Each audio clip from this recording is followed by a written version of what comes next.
Hello students, I am Kalpana Mishra and welcome back to PSCB Tuition Point। Students, आज के इस video में हम डिस्कस करने वाले हैं class 8 science chapter number 1 crop production and management का second part.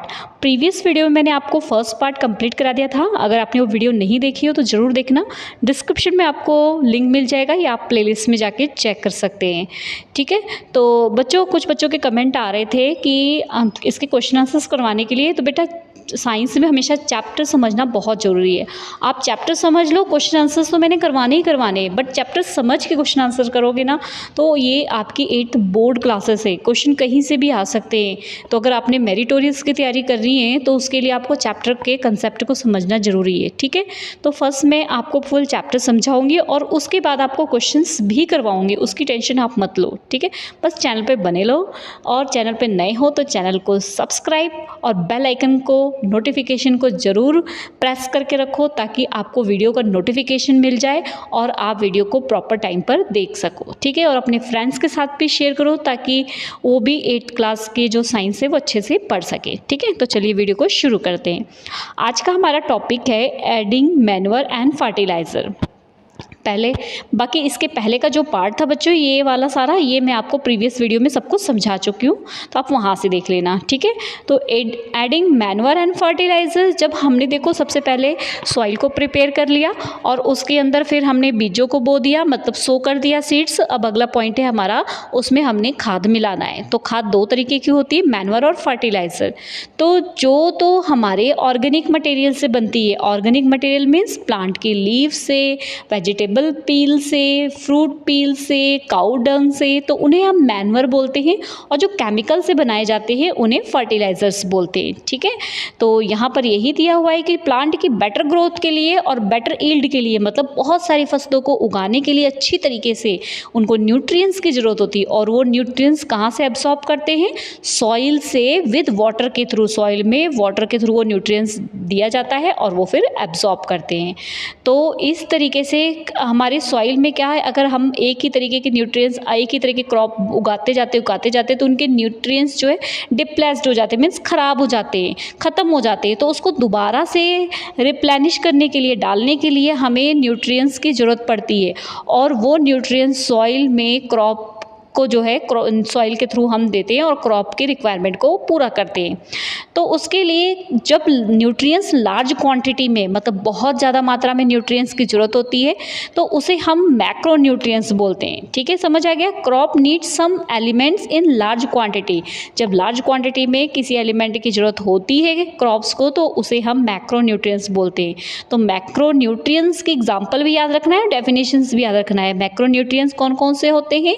Carbon, hydrogen, oxygen, nitrogen, phosphorus, potassium, sulphur, calcium, ये सब क्या है? मैक्रो न्यूट्रिएंट्स है। अब इसमें से जो हाइड्रोजन और ऑक्सीजन है ये तो किससे मिल जाएंगे?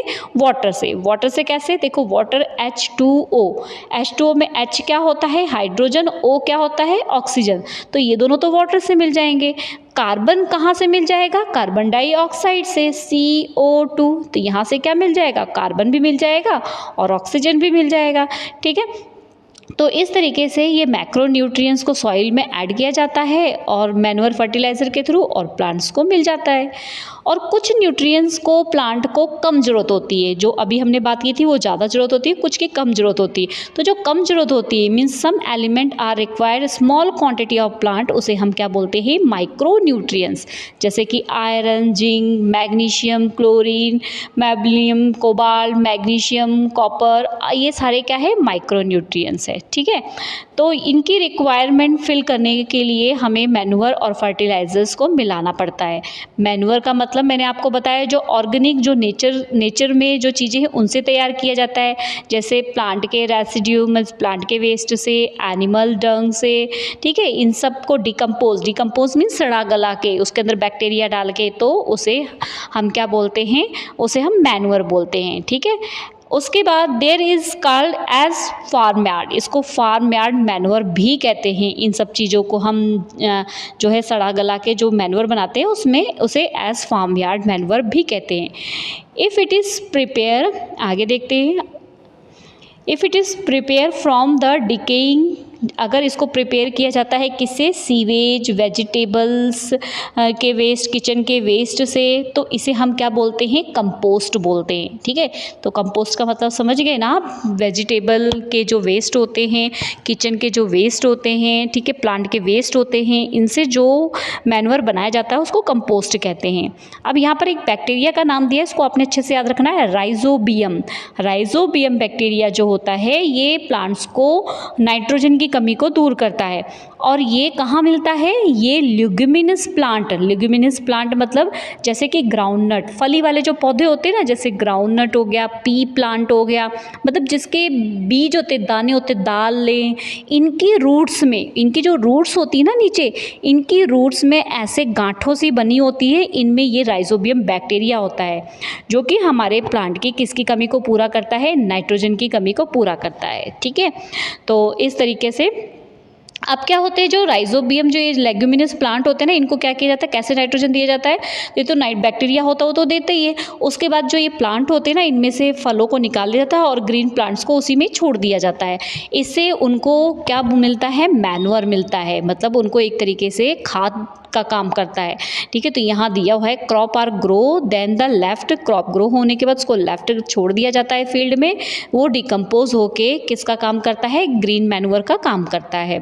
नाउअडे, आजकल फार्मर आल्सो प्रिपेयर, फार्मर खुद मैन्योर और कंपोस्ट को प्रिपेयर करते हैं एनिमल डंग के थ्रू, और कुछ स्पेशल ब्रीड लेते हैं अर्थवॉर्म की, तो उसे हम बोलते हैं वर्मी कंपोस्टिंग। समझ आ गई, फार्मर क्या करते हैं, मैन्योर प्रिपेयर करते हैं, कंपोस्ट प्रिपेयर करते हैं एनिमल डंग वगैरह से, और कुछ स्पेशल टाइप के अर्थवॉर्म ले लेते हैं, तो उसे हम क्या बोलते हैं, वर्मी कंपोस्टिंग। तो कैसे प्रिपेयर किया जाता है इसको हम देखते हैं, वर्मी कंपोस्टिंग। तो यहाँ पर मैं आपको बता देती हूँ सिंपली डायग्राम के थ्रू। तो इस तरीके से ये बेड पिट बनाए जाते हैं, ऐसे अलग अलग ढेर सारे बेड पिट बनाए जाते हैं। इसके अंदर सारा जो वेस्ट होता है जैसे कि वेजिटेबल पील्स, सब कुछ, मतलब काऊ डंग, ये सब डाल देते हैं, और उसके बाद इसको 20-30 दिनों तक छोड़ देते हैं फर्स्ट वाले चैम्बर को। ठीक है, उसके बाद ये जो चैम्बर होते हैं ना, आपस में एक दूसरे से इंटरकनेक्टेड होते हैं, मतलब यहाँ पे रास्ता होता है एक दूसरे के उसमें आने जाने का, ठीक है, बीच में से। तो उसके बाद 20-30 दिन बाद इसमें जो है अर्थवॉर्म, रेड वॉर्म डाल देते हैं, वो लंबे से होते हैं, ठीक है, रेड कलर के, उनको इसमें डाल दिया जाता है। तो 20-30 दिन के बाद जब वो रेड वॉर्म रिप्रोड्यूस करते हैं, और रेड वॉर्म होते हैं, वो उसको क्या करते हैं, जो भी वेस्ट मटेरियल होता है उसको मैन्योर में चेंज कर देते हैं। ठीक है, जब ये 30-40 दिन में ये मैन्योर में चेंज हो जाता है, तो उन रेड वॉर्म्स को उठा के क्या कर दिया जाता है, दूसरे में डाल दिया जाता है, और उसके बाद मैन्योर थोड़ा सा सूख जाता है। सूखने के बाद उसको ये देखो ऐसे छान के मैन्योर को अलग कर देते हैं, और जो रेड वॉर्म्स होते हैं उनको दूसरे पिट्स में डाल दिया जाता है, और इस तरीके से जो है हमारा वर्मी कंपोस्ट तैयार हो जाता है। ठीक है, नेक्स्ट बात करते हैं हम फर्टिलाइजर्स की। फर्टिलाइजर्स क्या होते हैं, जो फैक्ट्रियों में केमिकल के थ्रू प्रिपेयर किए जाते हैं उसे फर्टिलाइजर्स बोलते हैं। इनको फैक्ट्रियों में तैयार किया जाता है, इनमें न्यूट्रिएंट्स बहुत ज़्यादा हाई रिच होते हैं, इनको हम यूरिया भी बोलते हैं। इसके अंदर नाइट्रोजन, पोटाश, ठीक है, पोटाशियम, ये सारी चीज़ें बहुत ज़्यादा होती है, तो इसको हम NPK भी बोलते हैं। NPK का मतलब क्या होता है, N means nitrogen, P means phosphorus, और K मीन्स पोटाशियम। ठीक है, तो ये NPK आपको याद होना चाहिए।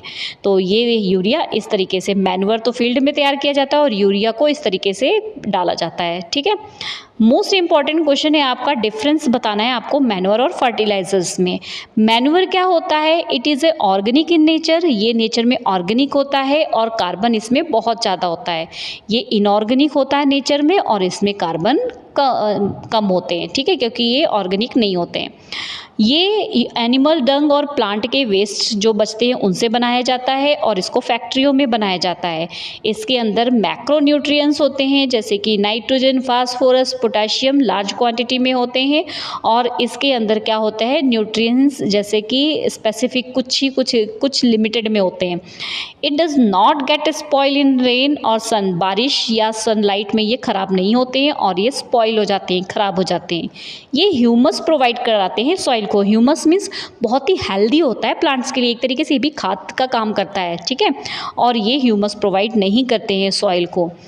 It need large space to keep it, इसको ज़्यादा जगह की ज़रूरत होती है रखने के लिए, और it can be stored in bag, इसको बैग में रखते हैं। और इसमें क्वांटिटी जो है एनरिच द सॉइल, जो क्वालिटी होती है सॉइल की वो क्या होती है, अच्छी होती है, और इसकी क्वालिटी क्या होती है, ये सॉइल की क्वालिटी को अच्छा करता है और ये सॉइल की क्वालिटी को ख़राब करता है। ठीक है, उसके बाद इसको क्या किया जाता है, स्प्रे किया जाता है, पानी में डाला जाता है। ये पानी में बहुत धीरे धीरे घुलता है और धीरे धीरे प्लांट में एब्जॉर्ब होता है, और ये बहुत जल्दी पानी में घुल जाता है और प्लांट में एब्जॉर्ब हो जाता है। इसको किसी स्टोर कर, ये फील्ड में स्टोर किया जाता है, बैग वगैरह में नहीं, और इसको बैग में आराम से रूम में स्टोर कर सकते हैं।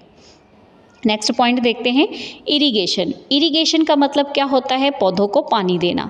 ठीक है, तो जैसे कि प्लांट्स को, सारे लिविंग थिंग्स को वाटर की ज़रूरत है, इसी तरीके से प्लांट्स को भी न्यूट्रिएंट्स के साथ साथ किसकी ज़रूरत है, वाटर की ज़रूरत है। हमें पता है वाटर से ऑक्सीजन तो हाइड्रोजन तो मिलता ही मिलता है, बाकी भी हेल्दी चीज़ें जो है मिलती हैं उनको, लेकिन जो प्लांट है उनको वाटर की भी बहुत ज़्यादा ज़रूरत है। तो पानी कहीं कहीं पर क्या होता है, ज़्यादा बरसता है तो क्या होता है, फ्लड आ जाता है, बाढ़ आ जाती है, लेकिन कहीं कहीं पे ड्रॉट मीन्स सूखा पड़ जाता है जब बारिश नहीं होती है, तब हमें क्या करना पड़ता है, पानी की सप्लाई करनी पड़ती है पौधों को। ठीक है, तो the crop need water supply artificial, mean artificial तरीके से पौधों को पानी देना क्या कहलाता है, इरिगेशन कहलाता है। ठीक है, तो इसको हमें बार बार देना पड़ता है, डिपेंड करता है सॉइल की क्वालिटी पर, सीजन पे। जैसे कि गर्मी हो ज़्यादा तो ज़्यादा पानी की जरूरत पड़ेगी, सर्दी हो तो कम पानी की जरूरत पड़ेगी। अब सोर्सेस ऑफ इरिगेशन आपको पता ही है कौन कौन से होते हैं, पॉन्ड से, वेल से, ट्यूबवेल, लैक, रिवर, कैनाल, इन सब से जो है इरिगेशन किया जाता है। इरिगेशन मीन्स पौधों को पानी देना। ठीक है, तो अब पहले के टाइम में, ये तो पहले के टाइम में बहुत मुश्किल, मोटर्स वगैरह तो होती नहीं थी, तो वहाँ पर जो है किस तरीके से पानी दिया जाता था, तो ये पिक्चर के थ्रू समझोगे तो ज़्यादा अच्छे से समझ आएगा। सबसे पहले मोट है, फिर चैन पंप है, देखली है और हाल्ट है। तो इसमें क्या किया जाता है, सबसे पहले जो मोट है इसमें ऐसे इस तरीके से वेल होता है, वेल में से पानी घड़े में से निकाला जाता है और ऐसे ऐसे डाला जाता है। यहाँ पे जहाँ पे फील्ड होता है ये बह बह के पानी उसमें जाता है। इसी तरीके से यहाँ पे ऐसे गिर्री सी लगा रखी है और उसमें जो है ये ऐसे बकेट सी लगा देते हैं और उसको क्या करते हैं, ऐसे गोल गोल घुमाते हैं तो वो पानी भरता है और फिर वो निकलता है और ऐसे तरीके से फील्ड में पहुँचता है। अब यहाँ पर क्या किया जाता है, एक डंडा मतलब एक लकड़ सा लगाया जाता है और उसके अंदर यहाँ पे भारी चीज़ लटका दी जाती है। अब ये भारी हटाएंगे तो ये बाल्टी इसमें चली जाएगी, जब भारी लगाएंगे तो बाल्टी ऊपर आ जाएगी, तो फिर उसको निकाल निकाल के ऐसे खेतों तक पहुँचाया जाता है। इसके बाद ऐसे जैसे यहाँ पर हमने सिर्फ एक लगाई थी, यहाँ पे कई सारी बाल्टियाँ इस तरीके से लगा देते हैं और जो बुल्क वगैरह होते हैं उनसे जो है ऐसे गोल गोल गोल गोल घुमाते हैं, जिससे कि बार बार पानी निकलेगा और गिरेगा, निकलेगा गिरेगा। तो ये पहले के टाइम में था और इससे पानी भी बड़ा वेस्ट होता था। मॉडर्न सिस्टम में क्या हो गया, आजकल तो बहुत इजी तरीके से डीजल पंप शुरू हो गए। क्या किया जाता है, पानी की खुदाई की जाती है, उसमें पाइप्स डाली जाती है और मोटर के थ्रू वो पानी निकाल दिया जाता है। मेनली टू इंपॉर्टेंट है, स्प्रिंकल सिस्टम और ड्रिप सिस्टम। तो पहला मैं बताती हूँ स्प्रिंकल सिस्टम। स्प्रिंकल सिस्टम क्या होता है, इस तरीके से देखो ये स्प्रिंकल सिस्टम में क्या होता है, जैसे जो प्लांट्स लगे होते हैं वहाँ पर क्या होता है, ऐसे एक पाइप है, जैसे फव्वारे नहीं होते ऐसे पाइपें होती है, वो पाइपों में से एक पाइप है इस तरीके से होती है। जब इसमें से पानी जाता है और यहाँ से निकलता है तो ये इस तरीके से फव्वारों की तरह निकलता है, तो इसे स्प्रिंकल सिस्टम कहते हैं। दूसरा है हमारा ड्रिप इरीगेशन। ड्रिप इरीगेशन में क्या होता है, जैसे मान लो आपका ये प्लांट है, ठीक है, तो प्लांट के यहाँ पर ऐसे पाइपें डाली जाती है और बहुत सारे जैसे मान लो प्लांट है तो यहाँ पर थोड़े थोड़े से छेद कर दिए जाते हैं, तो जब पानी इसमें से जाता है इन छेद के थ्रू ड्रॉप बाय ड्रॉप, बूंद बूंद निकलता है, इसलिए इसको क्या कहा जाता है, ड्रिप इरीगेशन। इससे पानी की वेस्टेज क्या होती है, कम होती है। ठीक है, नेक्स्ट है हमारा, नेक्स्ट टॉपिक है हमारा प्रोटेक्शन ऑफ क्रॉप। तो अब हमारी जो क्रॉप है वो बड़ी होने वाली है तो उसको प्रोटेक्ट करने की ज़रूरत है एनिमल्स से, ठीक है, और इंसेक्ट्स से, ठीक है। तो अब उसके बारे में हम पढ़ेंगे। तो प्रोटेक्शन फ्रॉम द पेस्ट। अब पेस्ट क्या होते हैं, किसी भी टाइप के माइक्रो ऑर्गेनिज्म, एनिमल जो क्रॉप पे, प्लांट जो होते हैं क्रॉप के, उनके ऊपर अटैक करते हैं, उसे हम पेस्ट बोलते हैं, मीन्स जो क्रॉप को ख़राब करते हैं। ठीक है, दीज मे बी वायरस, वो कौन हो सकते हैं, वायरस हो सकते हैं, बैक्टीरिया हो सकते हैं, फंगस हो सकते हैं, इंसेक्ट हो सकते हैं, बर्ड्स हो सकते हैं, रोडेंट्स हो सकते हैं।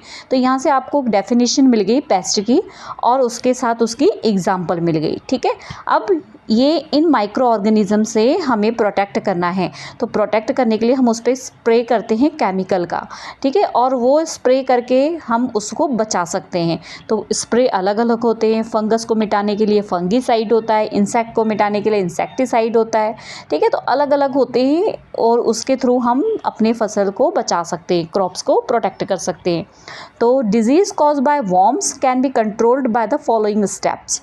First, treating seed. पहले तो जो बीज हम यूज़ कर रहे हैं उसको अच्छे से ट्रीट करना, अच्छे से सही करना है, ताकि उसके अंदर जो भी फंगीसाइड है या एंटीबायोटिक है उनसे उसको अच्छे से ट्रीट करना है, ताकि उसके अंदर कोई फंगस वगैरह ना हो और उसको हम जब सो करें, हम बीज को उगाएं तो उसमें कोई भी बीमारी ना हो। दूसरा, selecting disease resistant variety of और ब्रीड, मतलब हमें ऐसे पेड़ पौधे के ऐसी वेराइटियाँ चूज़ करनी चाहिए जिसमें बीमारियां ना हो।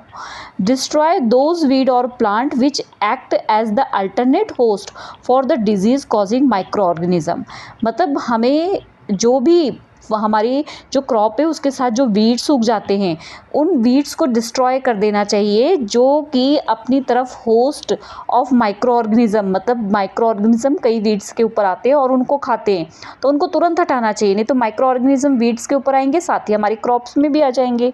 Bye uprooting and the destroy the infected plant, जो इन्फेक्टेड प्लांट होते हैं उनको निकाल के फेंक देना। फिफ्थ है स्प्रेइंग फंगीसाइड। क्या स्प्रे करना चाहिए? फंगीसाइड और बैक्टीरियोसाइड, में बैक्टीरिया को मिटाने के लिए बैक्टीरियोसाइड, फंगीसाइड फंगस को मिटाने के लिए।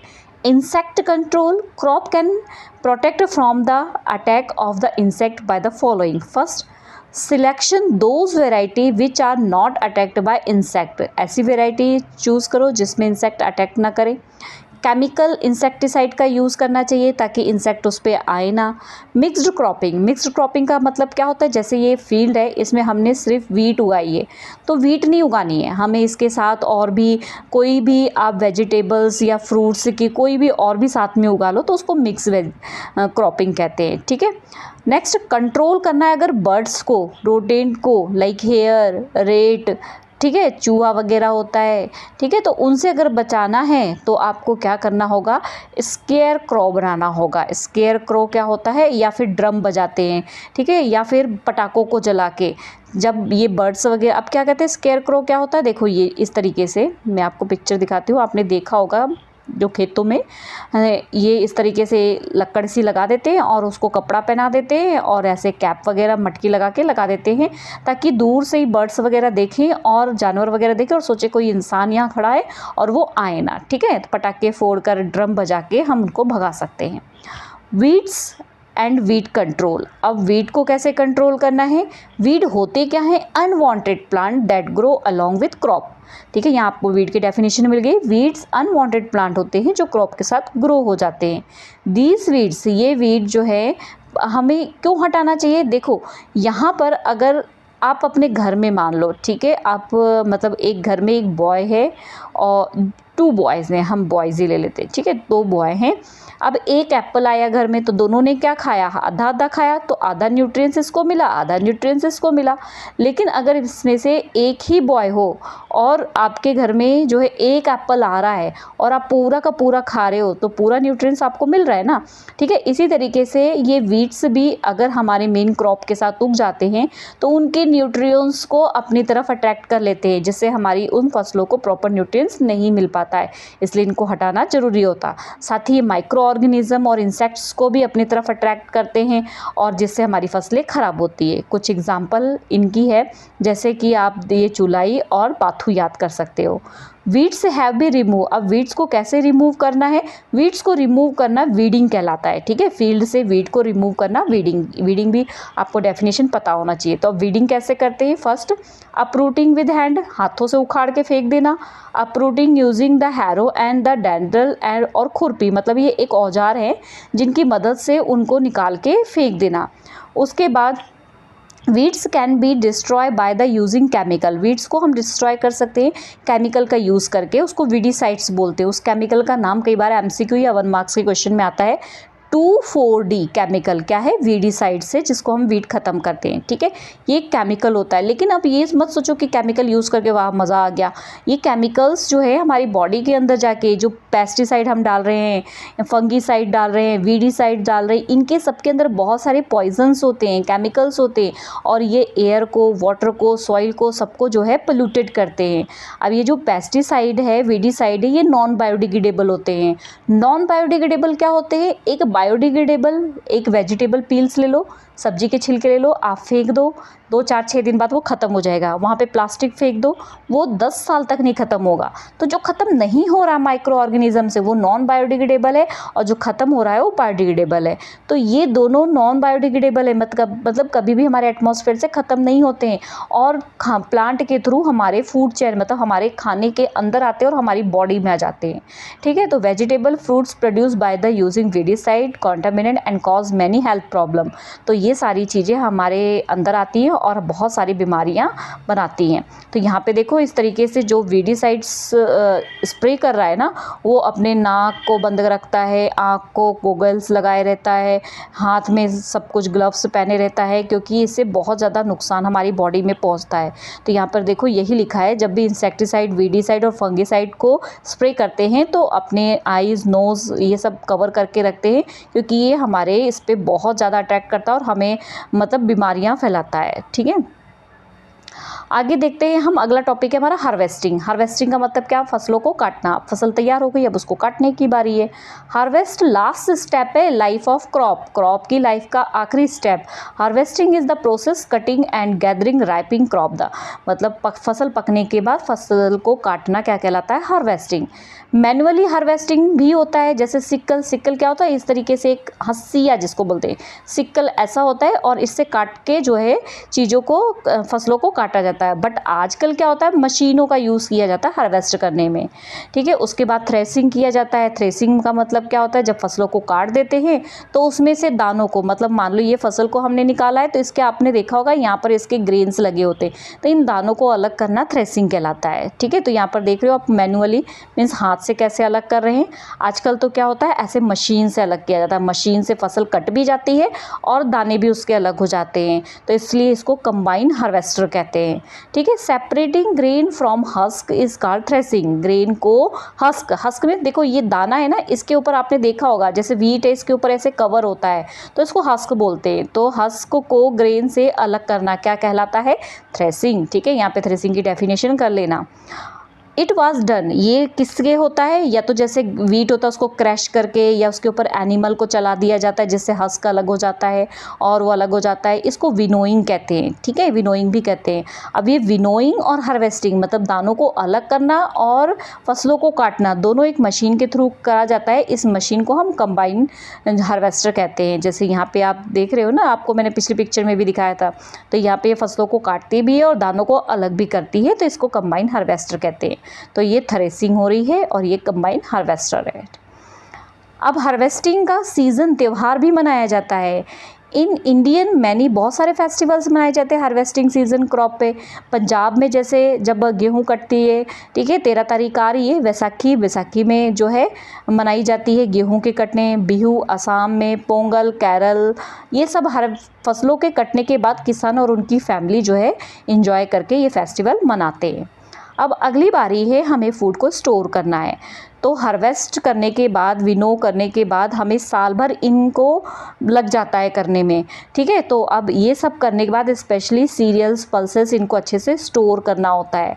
तो इनको स्टोर साल भर करने के लिए, जैसे वेजिटेबल, वट पोटैटो, अनियन, इनको भी स्टोर करना होता है, ठीक है। तो अब इसको स्टोर करने के लिए क्या होता है, जैसे और भी चीज़ें होती हैं, जैसे किचन की टोमेटो वगैरह, पोटैटो वगैरह, इनको भी स्टोर करना है। तो इनको सेव करने के लिए जहाँ पे हमें स्टोर करना है वहाँ पर क्या देखना है कि वहाँ पे कोई मॉइस्चर ना हो। अगर मॉइस्चर होगा तो भी हमारी क्रॉप्स ख़राब हो जाएंगी। इंसेक्ट ना हो, रोडेंट्स, चूहे वगैरह ना हो, माइक्रो ऑर्गेनिज्म ना हो, ठीक है। तो वहाँ पर हम इनको जो है स्टोर कर सकते हैं। तो इनको स्टोर करने के लिए कौन कौन सी चीज़ें होती हैं, फर्स्ट गोडाउन और कोल्ड स्टोरेज। गोडाउन में क्या होता है, जो हमारे सीरियल्स होते हैं, दालें वगैरह और गेहूँ वगैरह, ठीक है, चावल वगैरह, वहाँ पे मॉइस्चर ना हो, नमी ना हो, चूहे वगैरह ना हो, वहाँ पे स्टोर किया जाता है। और स्टोर करने से पहले उसको क्या किया जाता है, मुंह में दाने के डाल के देखा जाता है, और अगर उसमें से चीव करने में क्रैक्ड साउंड आता है तो इसका मतलब हमारे दाने सूखे हुए हैं, और उसको फिर गोडाउन में स्टोर कर लिया जाता है। स्टोर में गोडाउन में स्टोर करने से पहले वहाँ पे धुआं किया जाता है, फंगीसाइड छिड़का जाता है, बैक्टीरियोसाइड छिड़का जाता है, ताकि वहाँ कोई भी बैक्टीरिया, फंगस कुछ भी ना हो, ठीक है। और फ्रूट्स और वेजिटेबल्स को जो है उसमें पानी होता है, उसको पानी की ज़रूरत है, इसलिए उसको कहाँ स्टोर किया जाता है, कोल्ड स्टोरेज में, मतलब ठंडी जगह में, ठीक है। Grain also store in home, घरों में भी जो ग्रेन है वो लोहे की टंकियों में स्टोर किया जाता है, जिसको हम सिलोन्स बोलते हैं, और उसको भी मॉइस्चर फ्री किया जाता है। तो उसमें फर्मिगेटेड मीन्स धुआं जैसा डाल देते हैं, या फिर नमी और नीम की पत्तियां डाल देते हैं, जिससे ग्रेन हमारा जल्दी ख़राब नहीं होता है। नेक्स्ट टॉपिक है हमारा improvement crop production and green revolution. Crop को इम्प्रूव करना और ग्रीन रिवॉल्यूशन। ग्रीन रिवॉल्यूशन एक बार मतलब फसलों को सुधारने की तैयारी की गई और उसमें नए नए इम्प्रूवमेंट किए गए, तो उस टाइम को ग्रीन रिवॉल्यूशन के नाम से जाना जाता है। आपने एसएसटी में पढ़ा भी होगा, ठीक है। तो फुल ग्रो क्रॉप की नीड के लिए, क्यों, पॉपुलेशन बढ़ रही थी तो क्रॉप्स भी चाहिए, तो उसकी ग्रोथ करने के लिए 20th सेंचुरी में एग्रीकल्चर प्रैक्टिसेस को बढ़ावा दिया गया, जिसको हम क्या बोलते हैं, ग्रीन रिवॉल्यूशन। इससे क्रॉप की ईल्ड मतलब फसलें बहुत ज़्यादा मात्रा में होने लगी। अब इसको कैसे सुधारा गया, सबसे पहले तो सीड्स लिए गए, अच्छी क्वालिटी के, गुड क्वालिटी के, हेल्दी सीड्स, ठीक है। उसके बाद बाहर से सीड्स मंगाए गए अच्छी क्वालिटी के। उसके बाद हाइब्रिडाइजेशन। हाइब्रिडाइजेशन क्या होता है, मान लो ये रेड रोज़ है और ये वाइट रोज़ है, दोनों के टिश्यू को इकट्ठा किया जाता है और उनको रिप्रोडक्शन कराया जाता है, मीन्स पॉलिनेशन कराया जाता है, तो अलग रोज़ निकलता है। उस रोज़ का कलर होता है पिंक, मतलब हमने एक नई वैरायटी बनाई, तो उसको हाइब्रिडाइजेशन कहते हैं, ठीक है। Use of modern machine. Modern मशीनों का यूज़ करके, ट्रैक्टर वगैरह यूज़ करके खेती अच्छी होने लगी। फर्टिलाइज़र, इंसेक्टिसाइड, वीडिसाइड्स का यूज़ होने लगा, जिससे कीड़े वगैरह को जल्दी मार दिया जाता था। अब यहाँ पर जो है आप देखो, ये इंपॉर्टेंट है, डॉक्टर MS स्वामीनाथन, इनको फादर ऑफ ग्रीन रेवोल्यूशन कहा जाता है। मतलब इन्होंने बहुत हेल्प की किस तरीके से हम जो है ग्रीन रेवोल्यूशन मतलब हमारी फसलों को डेवलप करने में। ये साइंटिस्ट थे, इन्होंने बहुत सारी ब्रीड्स मतलब बहुत सारे नए नए वैरायटी के सीरियल, पल्सेस, वेजिटेबल्स हाइब्रिडेशन से करवाया, और उसके बाद इन्होंने जो है क्रॉप भी बहुत सारी इंक्रीज़ हुई, फसलें भी होने लगी ज़्यादा, खासकर स्पेशली ट्रैक्टर वगैरह इम्प्रूवमेंट करवाए, जिससे काम जल्दी होने लगा, ठीक है।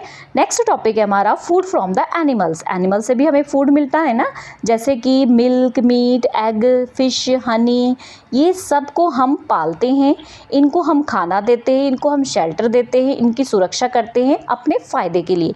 इसे हम क्या बोलते हैं, एनिमल हस्बेंड्री, ठीक है, मेन टॉपिक।